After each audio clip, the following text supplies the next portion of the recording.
Apa yang kita maksud stres? Nah, coba tolong sebutkan oleh Bapak dan Ibu atau oleh para mahasiswa. Apa yang dimaksudkan dengan stres? Nah, oke. Coba bagaimana pendapatnya? Ya, bagus. Apalagi? Oke. Stres tidak lain adalah perasaan tertekan, cemas, nah ya, tegang, ya, respon yang menuntut individu untuk melakukan penyesuaian. Nah, definisi lain, stres ini adalah pola tertentu dari reaksi psikologik dan fisiologik yang mengganggu. Muncul akibat adanya stimulus-stimulus tertentu dan lingkungan. Dan tentunya ini akan mengancam motif-motif utama serta memaksa individu untuk melakukan coping sebatas kemampuannya. Karena naluriah, begitu kita menghadapi tekanan, kita mencari solusi. Bagaimana mengatasi tekanan tersebut. Nah, tipe stres. Yang pertama, tiba-tiba, segera, dan terjadi secara singkat. Oke, coba sekarang. Tuliskan di chatnya, kapan terakhir kali Anda mengalami stres tipe pertama? Ya, coba tuliskan. Apa perasaan Anda? Oke, bagus. Ya. Nah, tipe kedua. Nah, tolong perhatikan. Sumber stres tidak dijelas. Perlahan, persisten, dan dapat terjadi dalam waktu yang lama. Wah, ini yang sangat mengkhawatirkan. Ya, ini yang sangat mengkhawatirkan. Tolong identifikasi sekarang. Ya, apakah ada ya sumber tidak jelas, perlahan, persisten, dan dapat terjadi dalam waktu yang lama. Ya. Bagaimana merencanakan dan mengorganisasikan? Perencanaan dan pengorganisasian bertujuan untuk mengurangi reaksi terhadap stres. Rencanakan dan kelola kegiatan sehari-hari dengan membuat daftar pekerjaan dan kelompokkan mana yang harus diselesaikan dan mana yang harus didahulukan. Gunakan metode ABC. Ya, ingat bagaimana mengelola waktu ya untuk membuat prioritas. Kemudian buat agenda yang baru atau buat sebuah rencana yang baru. Jangan lupa berikutnya, calling on a trusted friend to talk through to personal. Ya. Teleponlah kawan kita yang dapat dipercaya. Kemudian jelaskan bahwa kita membutuhkan sarannya dan advice-nya. Dan carilah cara bagaimana kita mengurangi emosi kita. Berikutnya, ini yang kita sebut dengan model ABC untuk pengelolaan waktu dan mencapai tujuan yang efektif. A adalah kegiatan yang paling penting. B, kegiatan yang cukup penting. Nah, ya. Yang C mungkin kegiatan yang prioritasnya paling bawah. Karena itu, tulis semua aktivitas kita. Ya. Masukkan ke dalam A, B, atau C. Kemudian selesaikan yang A dulu, kemudian B, kemudian C. Nah, inilah salah satu teknik untuk mengurangi stres yang kita hadapi. Outsourcing. Apa artinya? Kita mencari seseorang untuk membantu kita mengerjakan sesuatu sehingga mengurangi stres. Nah, contoh saya nih, ya. Sebagian halaman saya tanami dengan rumput. Tentu untuk keindahan. Tetapi ternyata rumput ini nggak bisa kita biarkan. Dalam 10 hari, 15 hari dia semakin tinggi. Dan semakin banyak rumput lain yang tumbuh yang tidak kita kehendaki. Dan tentu pemandangan menjadi tidak enak dan harus dipotong. Pemandangan tidak enak menyebabkan kita sedikit emosi, tidak enak. Ya, mungkin akan menimbulkan stres. Nah, karena itu, sementara saya tidak punya keahlian bagaimana memotong rumput dengan cepat dan efisien. Nah, karena itu, kita meminta bantuan seseorang yang memiliki keahlian di dalam memotong rumput. Nah, ini yang kita sebut dengan outsourcing. Ya. Banyak pekerjaan yang bisa kita serahkan ke orang lain. Ya. Mungkin mengendarai mobil, supir. Ya. Intinya adalah kita meminta bantuan orang lain untuk menyelesaikan kita sehingga kita tidak menjadi stres. Ya. Kita tidak punya waktu untuk berbelanja. Nah, kita bisa menggunakan online. Rumah kita mungkin kita tidak punya waktu untuk membersihkan, sementara rumah harus bersih. Nah, kita meminta bantuan orang lain. Nah, intinya bahwa outsourcing ini adalah salah satu cara juga untuk kita mengurangi stres. Nah, zona nyaman. Apa yang kita sebut dengan zona nyaman di sini? Atau comfort zone. Kombinasi dari kebiasaan dan juga harapan kita sehari-hari, ya, dengan apa? Yang bercampur dengan petualangan kita, ya, tentang sesuatu yang kita baru, ya. Jadi comfort zone ini adalah perasaan nyaman karena kita sudah melakukan sesuatu dengan terus-menerus, ya. Kemudian sekali-sekali kita mencari variasi kegiatan yang lain, tetapi juga nyaman untuk kita. Ya. Nah, comfort zone ini menggambarkan apa ya? Ruang di mana kita dapat mengelola stres dengan sangat baik. Ya, misalnya kita tinggal di satu lokasi perumahan, tidak ada macet, ya, waktu dapat diperkirakan, dan sehari-hari kita menjalani travel ke kantor kita, balik lagi ke rumah dengan kondisi yang nyaman. Nah, itu yang kita sebut dengan comfort zone. Nah, tetapi bisa jadi bahwa suatu saat terjadi mungkin gangguan di perjalanan. Sehingga yang harusnya 20 menit menjadi 40 menit. Tetapi ini mungkin masih kita dalam kondisi comfort zone. Ya, yang masih kita bisa tolerir.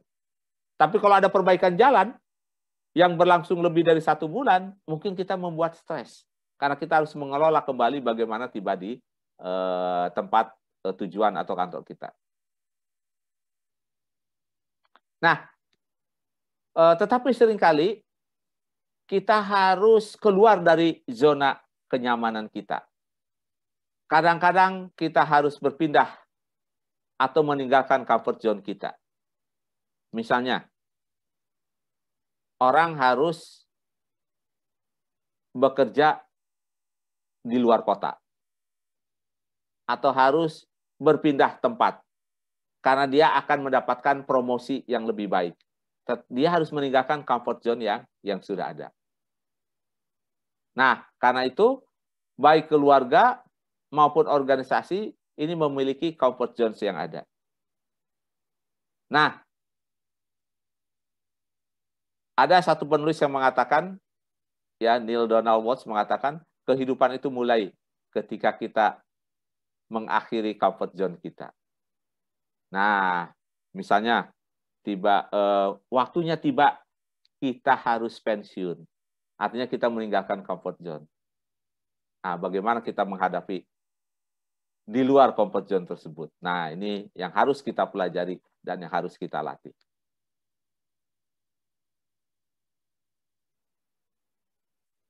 Stres internal dan eksternal.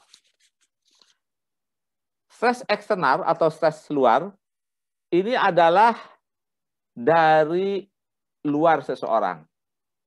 Ya, dari luar diri kita. Ya. Dia dapat berasal dari ada satu kejadian yang menimbulkan stres. Yang kedua,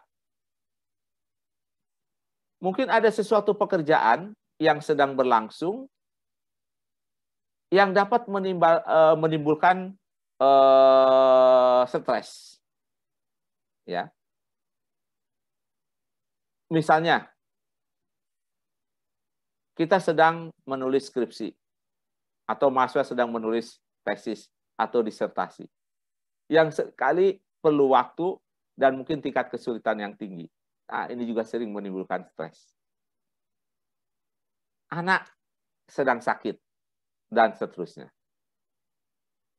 Dan yang berikutnya, mungkin adanya salah satu stres yang sudah lama kita alami, dan ini akan menimbulkan stres berikutnya. Ya, stres karena masa kecil terbawa sampai masa dewasa. Nah, yang kedua, yang kita sebut dengan stres internal. Apa stres internal ini? Ini adalah muncul dari pikiran dan dari fisik kita. Nah, kenalilah dua tipe stres tersebut. Salah seorang peneliti stres ini, Hans Selye, mengatakan dia dianggap sebagai bapak dari riset stres. Ketika ditanya bagaimana dia mengurangi stres, dia menjawab, cobalah lupakan segala sesuatu yang menurut kita tidak penting. Nah, ini menarik. Nah, ingat, bagi orang-orang yang beragama, ya, nah terutama yang beragama Islam nih, seperti saya, maka Al-Quran menjadi salah satu cara, ya, membaca Quran dengan penuh konsentrasi, itu salah satu cara untuk mengurangi stres. Berzikir dan mengingat Allah, itu juga salah satu untuk menenangkan kita. Ya, stres seringkali muncul karena kita punya masalah, kita tidak bisa menangani masalah itu dengan baik. Nah, dengan kita belajar menenangkan diri, bagi yang beragama Islam nih, membaca Quran, sholat, berzikir, hati menjadi tenang, pikiran menjadi jernih, sehingga kita terpikir mendapatkan solusi bagaimana menangani masalah kita. Nah, tentu bagi yang beragama lain, silakan mengikuti petunjuk yang diberikan oleh agama Bapak dan Ibu semuanya.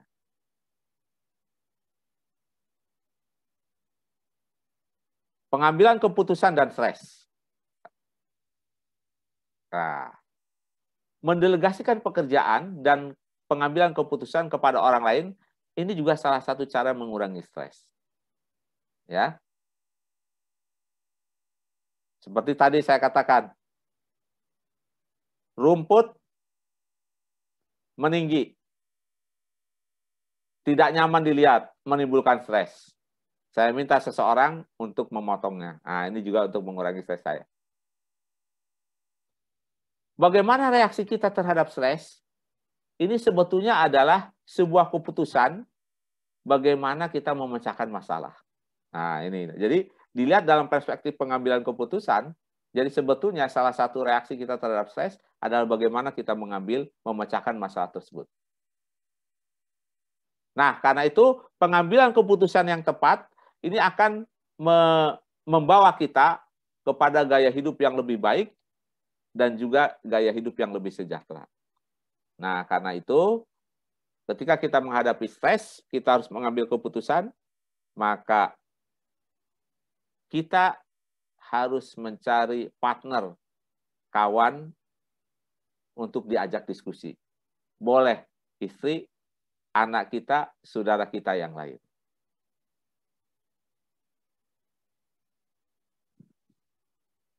Psychological hardiness. Nah, mungkin kalau kita bahasa Indonesia kan apa ya? Kesulitan, ya, dari sebuah psikologis. Nah, kita bayangkan misalnya seseorang yang memiliki kemampuan mengontrol kehidupannya, ya, dia memiliki komitmen, ya, kepada dirinya, ya, bekerja, membangun hubungan dengan yang lain, memiliki nilai-nilai yang dianutnya, dan tidak merasa takut menghadapi perubahan. Nah, ada orang-orang yang yang kita sebut dengan kesulitan menghadapi ini.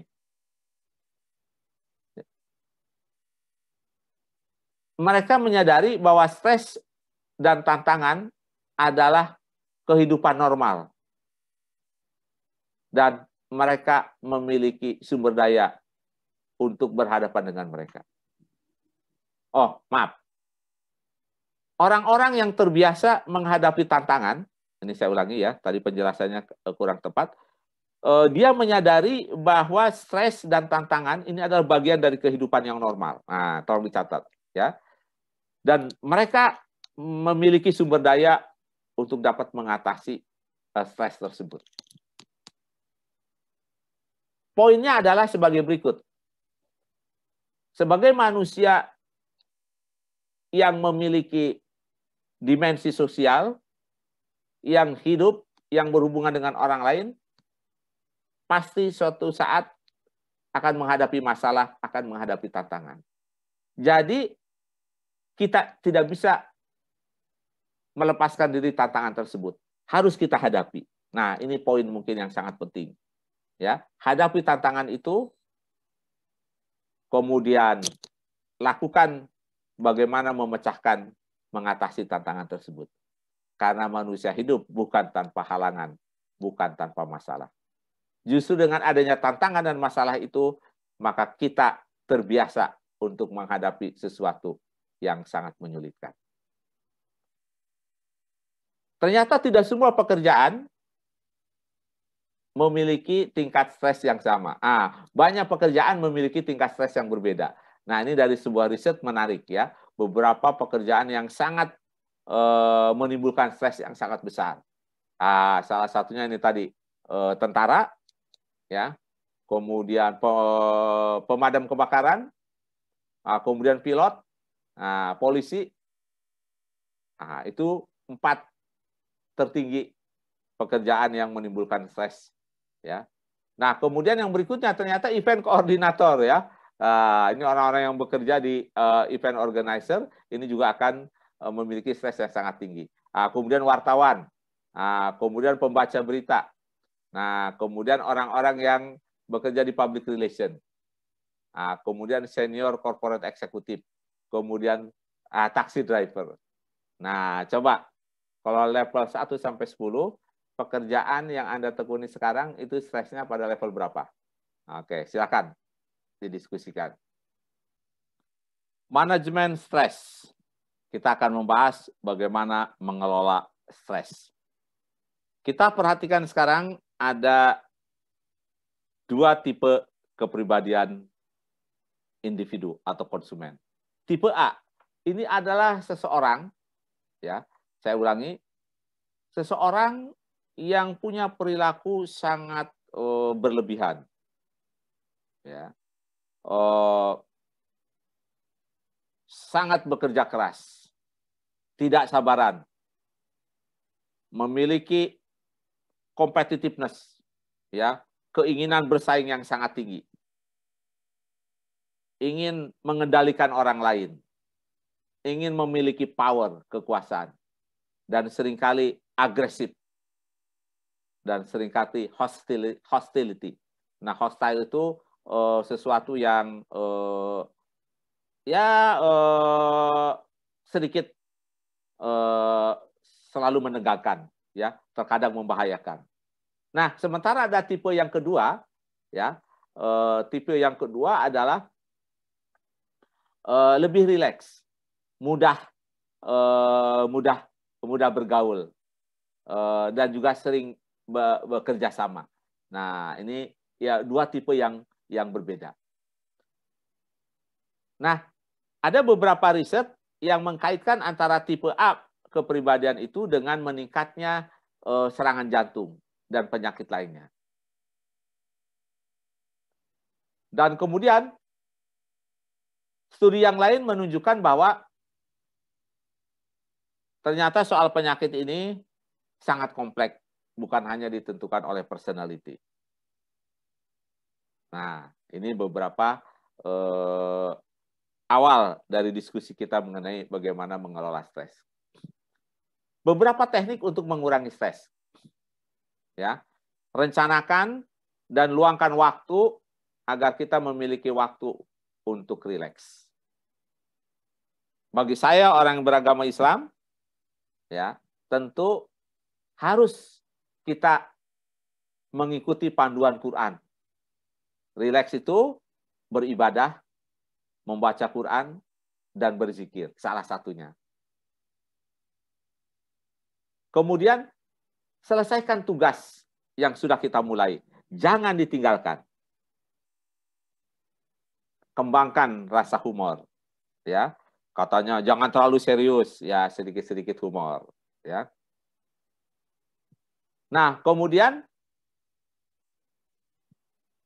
cari lingkungan yang tenang. Ya, saya ulangi, cari lingkungan yang tenang dan orang-orang yang membuat kita lebih tenang, lebih enak. Nah, bagi yang beragama Islam, nggak usah jauh-jauh, ya, rutin ke masjid, bertemu dengan orang-orang yang menyenangkan. Ya. Nah, tentu bagi yang beragama lain, nah, silakan ikuti petunjuknya. Ya. Datang ke pedesaan, ya, datang ke pegunungan. Nah, tenang. Ada juga yang ini nih katanya, ke kuburan juga ke makam. Itu juga tenang, ya. Kita bisa berkontemplasi diri. Nah, tapi katanya ya, jangan lupa ya kalau ke kuburan bagi orang Islam harus mengucapkan salam. Assalamualaikum warahmatullahi wabarakatuh. Tapi jangan mengharap ada yang menjawab. Kira-kira seperti itu ya. Ya, kuburan adalah makam tempat kita kontemplasi diri ya. Nah, kemudian kembangkan sikap positif kita. Nah, ya. Kembangkan sikap yang positif. Dalam melihat sesuatu kita dalam perspektif yang positif. Jangan selalu dalam perspektif yang negatif. Nah, ini salah satu teknik kita mengurangi stres.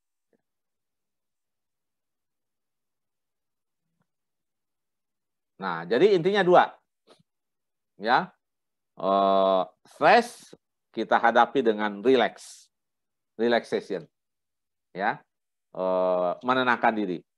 Misalnya, ini pengalaman saya nih. Saya seringkali kehilangan barang di rumah, bukan karena barangnya hilang, lupa menaruh di mana. Pada saat yang dibutuhkan, saya sibuk mencarinya. Itu menimbulkan stres ke saya. Dan seringkali saya lupa bagaimana mengelola stres itu. Nah, untung ada istri. Papa, tenang, baca sholawat. Nah, kalau orang Islam membaca sholawat, artinya pujian kepada Nabi Muhammad SAW. Saya membaca, kemudian saya ikuti petunjuknya, membaca Allahumma sholli ala Muhammad wa ala ali Muhammad. Kita lebih tenang, akhirnya muncul, ingat, oh iya, ini diletakkan di dalam tas yang saya bawa kemarin. Nah, kira-kira seperti itu.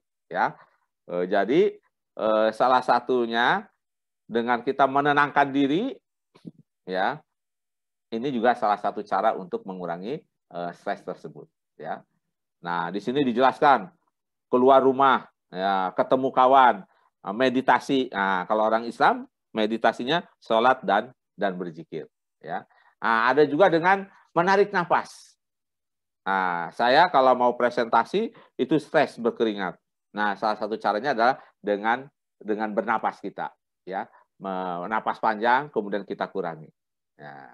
Kemudian tadi, be positif. Saya harus bisa mengatasi masalah ini. Ya, jangan terlalu dipikirkan. Nah, itu mungkin beberapa cara kita untuk mengurangi stres tersebut. Ada beberapa studi yang menarik di sini ya. Salah satunya adalah dari studi Roper Start Worldwide. Apa yang menarik di sini? 23% dari pria dan 15% wanita libur bekerja ketika stres. Kemudian 19% pria dan 36% wanita itu membeli baju. Wah, ini menarik nih, ketika stres membeli baju ya. Kemudian 15% pria dan 26% wanita ini memakan makanan penutup ya pada saat makan besar. Nah, ini beberapa data yang menurut menarik. Nah, bagaimana perbedaan laki dan perempuan atau gender dalam menghadapi stres? Nah, ini juga menarik nih ya. pada laki-laki, tekanan darah laki-laki meningkat lebih tinggi ketika stres dibandingkan perempuan. Nah, ini makanya tadi harus hati-hati tensi darah meningkat. Perempuan bereaksi terhadap stresor lebih besar. Perempuan merasa lebih sering stres mungkin karena melihat kehidupan ini dengan pandangan yang lebih luas. Nah, ini peneliti yang mengatakan apa iya? Nah, coba di sini. Apakah benar mahasiswi atau ibu-ibu itu lebih cepat stres ya?